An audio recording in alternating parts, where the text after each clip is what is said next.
Dear friends, Pastor Foreman here, sharing with you some information about our financial circumstances and our budget for this year.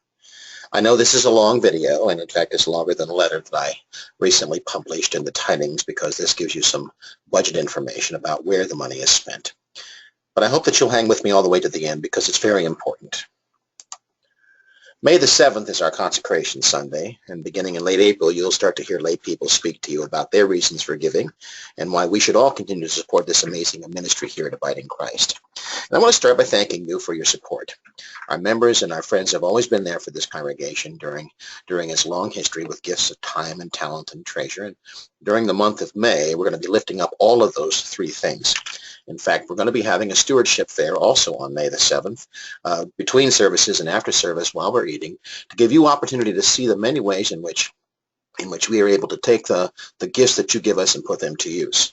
We're also going to allow you to have some hands-on experiences, how you can best leverage and make use of your gifts, especially with your Thrivent Choice dollars and action grants and those kinds of things.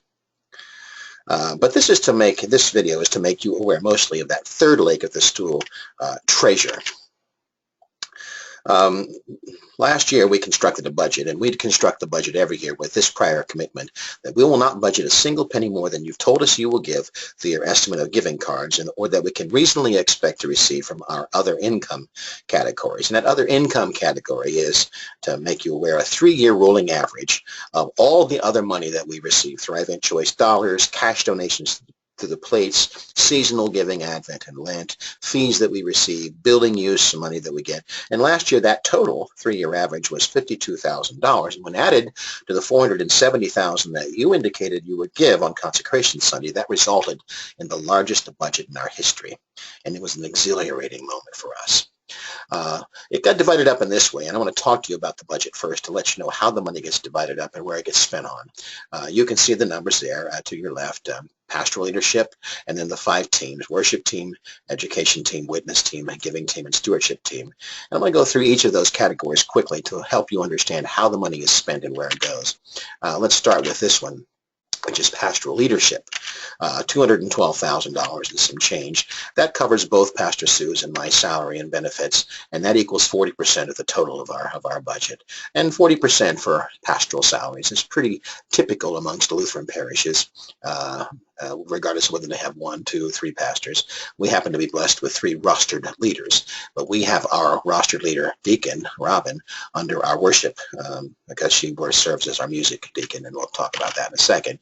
And that is, in fact, our pastoral care. This is what our pastoral care budget actually covers: pastoral salaries, housing allowances, professional reimbursement, education allowances, car allowances, and then the benefits that the ELCA requires, which includes retirement pension, health insurance and health savings account, insurance for life and disability, and then participation fees we have to pay to pay a fee to belong to Portico, which is the organization that manages the funds for our pensions and our insurance. And you can see there the various ministries into which we are actively involved: worship and music, education, pastoral care, visits, counseling, community work, Sunset Cafe, Interfaith Hospitality, Service Club, Downtown Fairborn Betterment, and a variety of others. The administrative work we do with the staff in the office: creating, writing, editing, synodical work through the ELC, the larger church, and then the Southern Ohio Center with commissions, task forces, committees. The Lutheran Saints in Ministry, we lead Bible studies, we do administration, we provide worship, and the Fairborn Christian Alliance, which is the local organization of pastors and churches that work together to provide Thanksgiving meals and other kinds of outreaches throughout the community. The second part, of course, is a second thing, is our worship team, and that's $73,333 goes for that, which is 14% of our budget. And this is what is covered under that. The deacon salary, which includes not only the salary, but her benefits, retirement, health insurance, and health savings accounts if needed, insurance for life and disability, participation fees, mileage, and continuing education. Our keyboard musician's salary, worship supplies for sacraments, communion and baptism, for banners and arts, for music and licenses, for instrument care and maintenance. And these are some of the areas that are affected by what our worship team does and our worship leaders do. Of course, music education, Wednesday night worship, community concerts, community service, spring ring bells, children's theater camps, musicals, etc. Lutheran Saints in Ministry, worship admin and support, just to give you the flavor of what that happens. The next area, of course, is our education team, which is $29,000 and some change. 5% of our total budget goes toward education. This includes the Director of Faith Formation salary with her benefits, mileage, and continuing ed. Our education supplies for Sunday church school curriculum, licenses, Bibles, banners, bulletin boards, Vacation Bible School, the YAMS, the Young Adult Ministry, which is a new ministry that we just set up, Sunday Children's Time and Nursery Care. Again, that list at the bottom, the education leadership, faith formation and family support, Wednesday night children's time, community tutoring, community services like the Easter egg hunt, the theater camp, music, Lutheran Saints in Ministry support, youth groups, adult mentoring, and faith webbing, which is the connection or the intergenerational connection between adults, children, drama ministry, just to name a few of the things that our Director of Faith Formation has hands-on. The next team is our witness team, which is $16,492. That's 3% of our total. And what witness does is the director of our lay ministry salary, that is Raleigh Sandy, who serves as sacristan, does our trainings, provides coordination for our volunteer coordinators. It does evangelism, which includes our Facebook page and all of our advertising, updating our outdoor signs, the interior signage, the welcome desk and all the materials there, the friendship force, which Pastor Bernlohr has been organizing, that meets and greets people when they come, our new member sponsorship, new member classes, welcome and materials for them. Our Wednesday night planning is done by this group.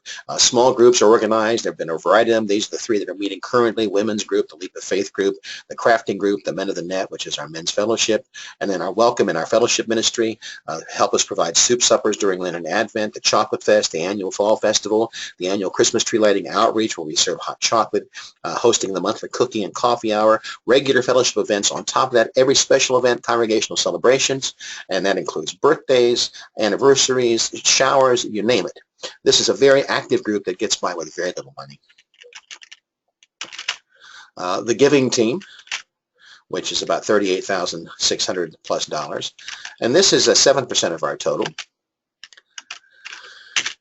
The giving team has the parish nurse salary under it and all the benefits that go under her, in particular mileage and continuing ed.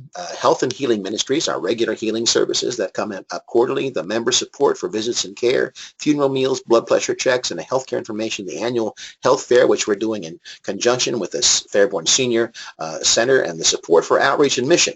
Take a look at that list, and this is not an exhaustive list. This is just the highlights. Synodical Benevolence, Kids at Risk, our homeless children, Interfaith Hospitality Network, feeding sites, the two of them, Sunset Cafe South and Central, which is both with here and at St. Mark's, the Fish Food Pantry, the emergency ration bags, which we call the Blessed Assistance Program, elementary school support, supplies, clothing, foods, the Snack Pack Ministry with the United Methodist Church, ELCA Hunger Appeal, ELCA Disaster Response, Lutheran World Relief, the new one, 37 quilts sent this year that went to India, Family Christmas Project with the Fairborn Lions Club. We sponsor anywhere from 10 to 15 families every year, just this church. And of course, we have many of our members who also serve on the Lions Club, and Christmas in Action, which is another community effort, one which we're heavily invested, where we rehab houses here in the community.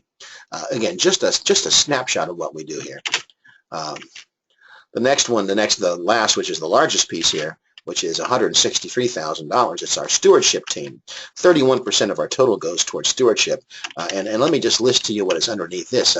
The office manager's salary, all of her benefits, retirement, healthcare allowance, mileage and continuing ed, the sexton salary, mileage and continuing ed, the director of finance salary, mileage and continuing ed, our building use, facility care, grounds and property, consecration Sunday, the administrative needs of the office supplies, equipment, licensing, software, communications, our technology needs, the website, the Facebook page, worship broadcasting every week, in fact every Wednesday night, projection, lights, sound in Meister Hall and Sanctuary, equipment upgrades and equipment, budgeting, finance, investment, personnel and staff. That is the management of personnel and staff. And I might add that you can layer policy review on all of these areas of the budget. This is where your money goes. This is how it gets used. But the reality is that we've not been able to match the intent. Right now, that other income category I talked to you about earlier is coming in significantly short. In fact, about 10 to 15% less than what we projected on the 3-year rolling average. Don't know why, doesn't matter. Stewardship team and finance group are looking into the whys and trying to make whatever adjustments we make, and that's why the stewardship fair was planned in part to help people become aware of the changes so that we can get that as a more reliable source of income. It's challenging, but because we really spend all the money we budget, usually only in about the 95% range total, 5% of $500,000 is $20,000. So if we came up $20,000 short in our giving, it's a manageable amount. We don't like it, but we can live with it. But the other problem is that the estimate of givings that you gave us on Consecration Sunday are also coming in less than you indicated or that we could project. And right now, the combination of those realities means that we're going to finish the year at a minimum $35,000 less than we anticipated. And that's assuming we receive 100% of what we projected for between now and the end of the year. And there's frankly no reason to believe that. So 3 things we need to lift, or several things we need to lift up for you. One is we're borrowing money to get by.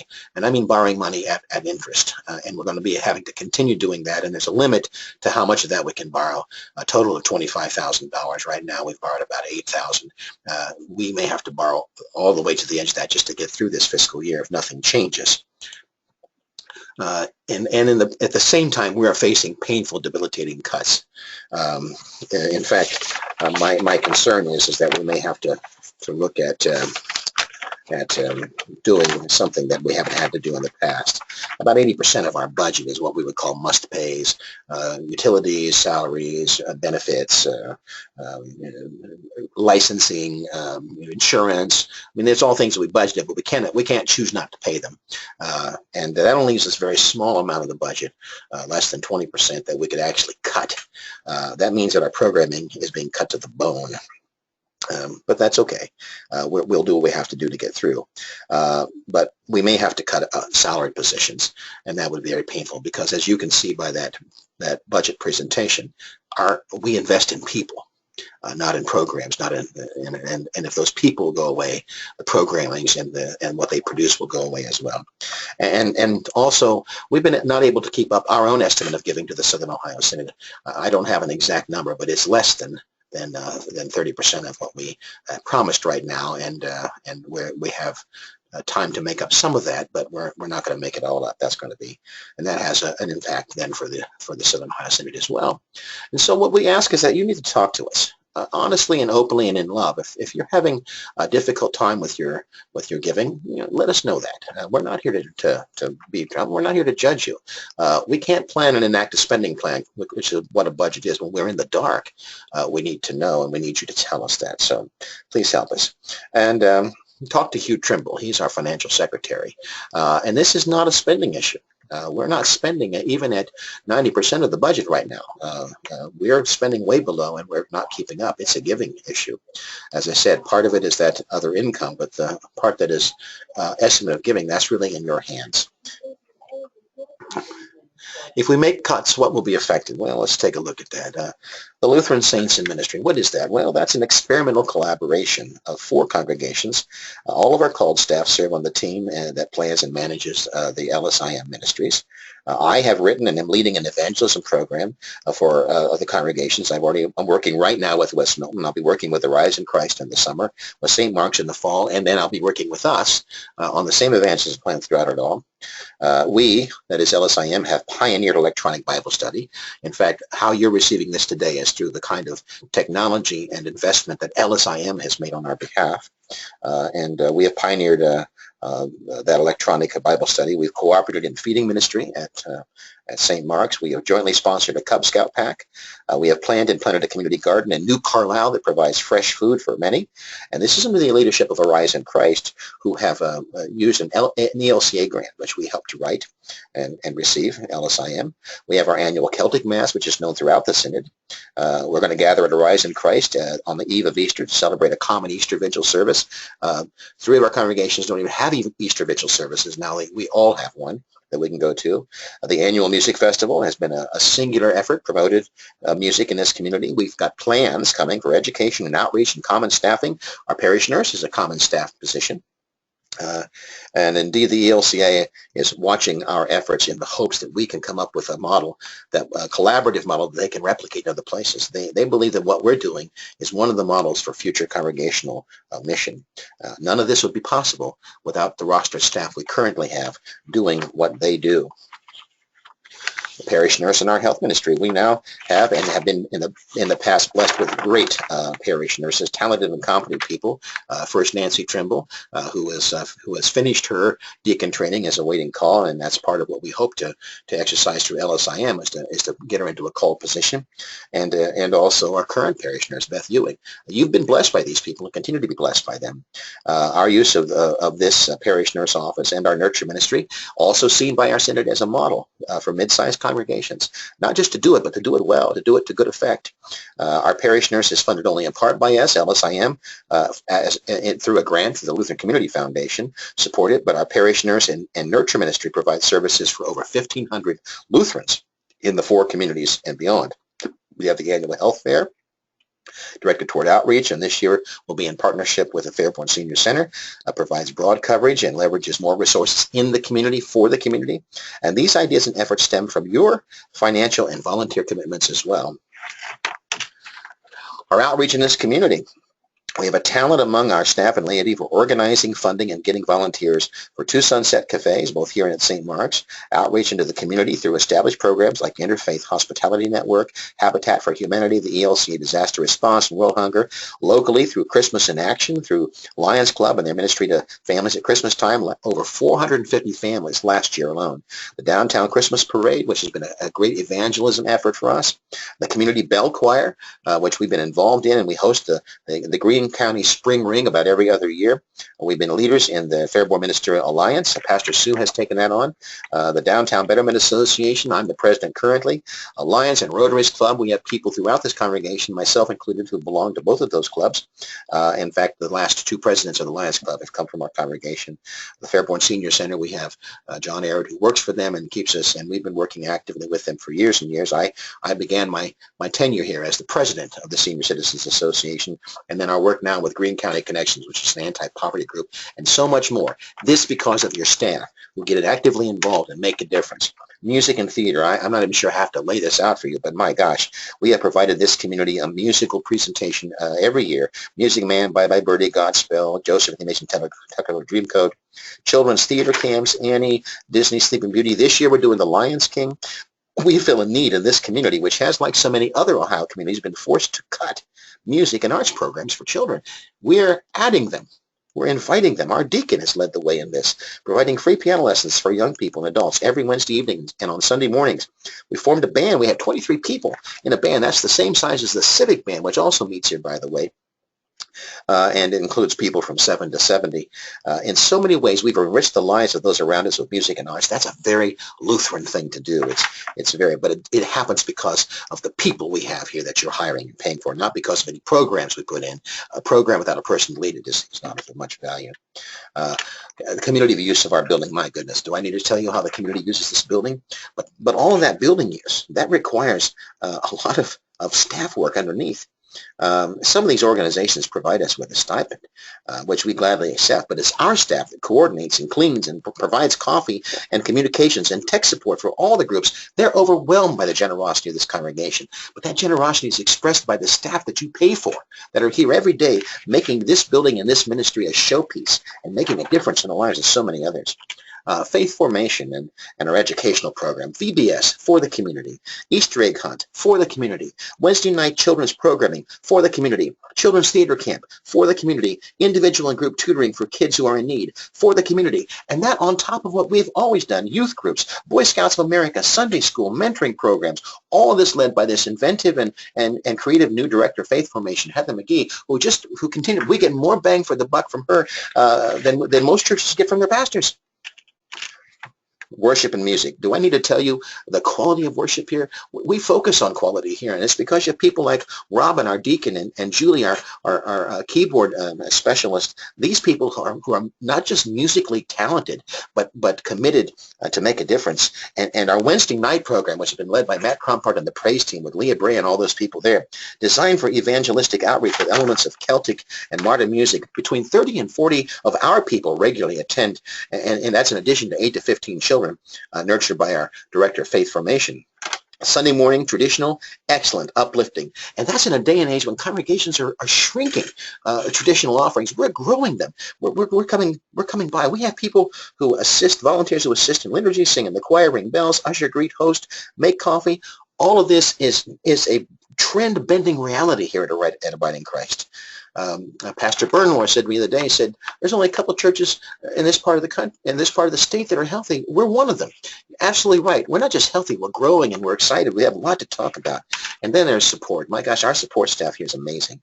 All of these things happen because behind the scenes, there is people who create videos like this one, manage the technology, create the PowerPoints, write, edit, publish bulletins, assist in organizing and training volunteers, creating visual displays all over this building, cleaning our carpets. Larry Brown, our sexton, is one of the best people I've ever seen doing this job.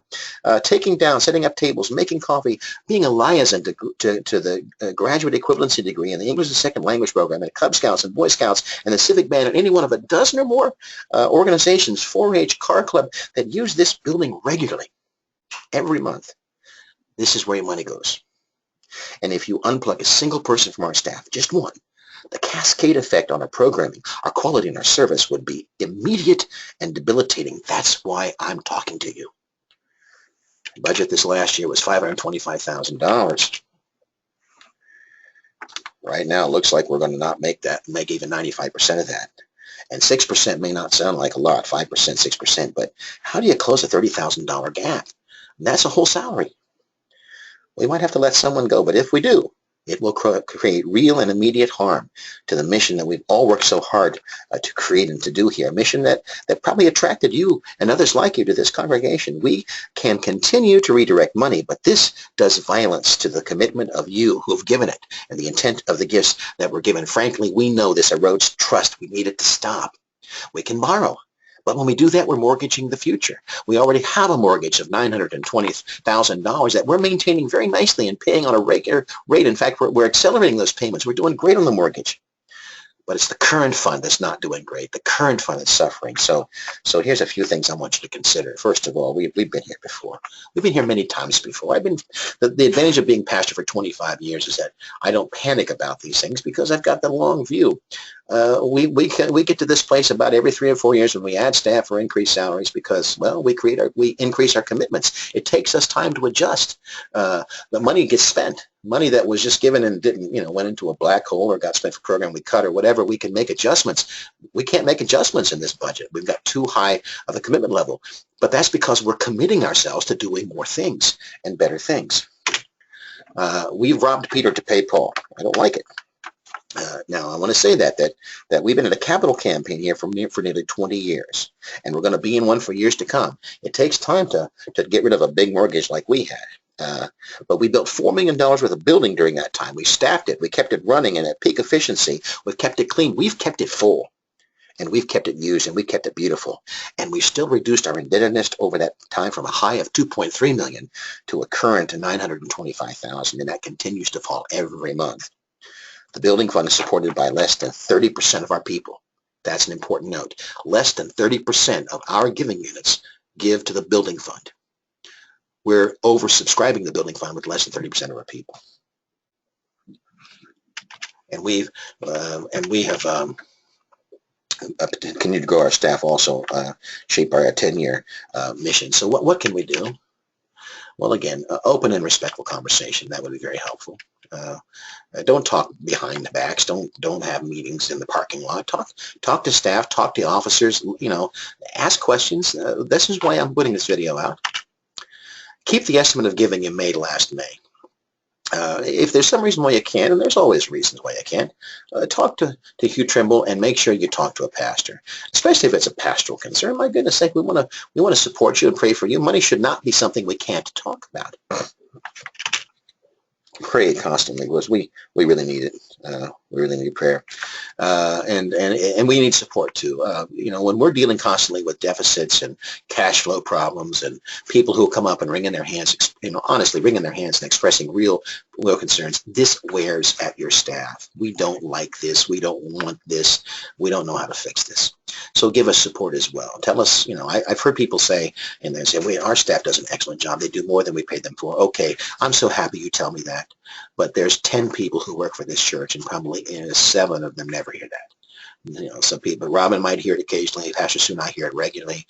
When's the last time you told Joyce what a great job she's doing, or Larry, or Julie, or Raleigh, or Heather, or any of the people that work for our staff, full or part-time? Debbie Fox in the office. They need to hear this. Provide them support as well. And then finally, respond. Respond in 2 ways. First of all, attend. My goodness sake, I get so puzzled by folks who avoid stewardship fairs and consecration Sundays. Why do you do that? Why do you avoid us? This is a time when we should come together and celebrate who we are and what we do. Nobody's twisting arms. Here I am providing you this information, and I think we need to provide you with information. Look for new reports. They'll be posted in the bulletin boards that you hopefully be able to receive. Look for new reports in your tidings. Look for new ways and more intentional ways in which we're going to open up this conversation. But please be with it. If you have questions, talk with Ryan Williams, our president, or Frank Irwin, our vice president, or Pastor Sue or myself. Please talk to us, because this is important. We care about this place. Our people don't work here because they get paid a lot. They get paid, but not a lot. They work here because, just like you, they love the people, they love the mission, they love the ministry, they love their Lord. That's why they're here, and they're here for the same reason that you are. So keep all of that, because it is really a joy to work with you in the name of Christ. Thank you so much for your time today.